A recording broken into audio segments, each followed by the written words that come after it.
Arkadaşlar kanalıma hoş geldiniz. Ben bugün sizlere bir slime tanıtımı yapacağım. Gördüğünüz bu slime'ı ben pazardan buldum. 70 qəpiyə almıştım. Tabi Türklere göre bilmem kaç. Yani 1 lira falan olur onlarda. Adı ne? Adı Galaxy Slime arkadaşlar. Bu Galaxy Slime'a benzemiyor. Yani sim yok içinde ama renkleri çok güzel. Sarı renk var, yeşil renk var, pembe renk var. Gökkuşağı gibi arkadaşlar. Gökkuşağı renkleri var yani. Şimdi hemen açalım. Önce altındaki poşeti çıkartalım rahat oynayabilmemiz için. Evet. Şimdi kapağını açıyoruz. Ve böyle. Barbie slime'a benziyor arkadaşlar. Bakın. Atmayayım, atayım, atmayayım, atayım.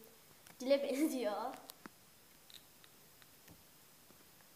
Çok güzel. Yakından göstereyim.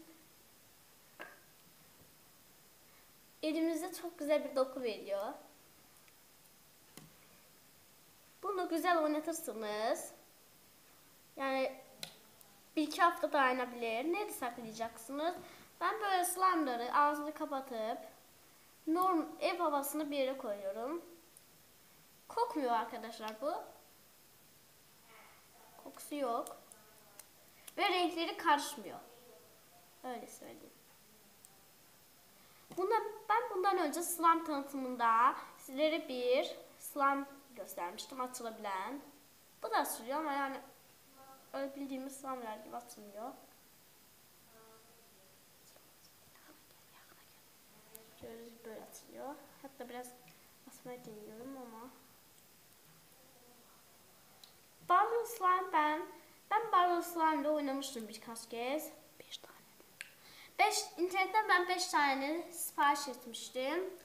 Ama o zamanlar kanalım yoktu. O yüzden sizlere paylaşma şansım olmadı. Bu böyle yırtılırsa hiç merak etmeyin arkadaşlar. Böyle kutusuna koyup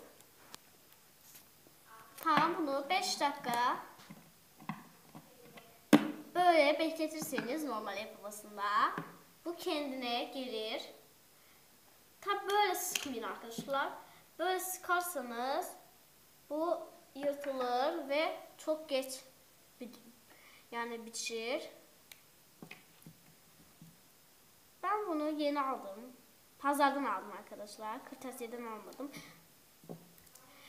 Yani buldukça sizlerle yeni slime'lar alıp paylaşmak istiyorum.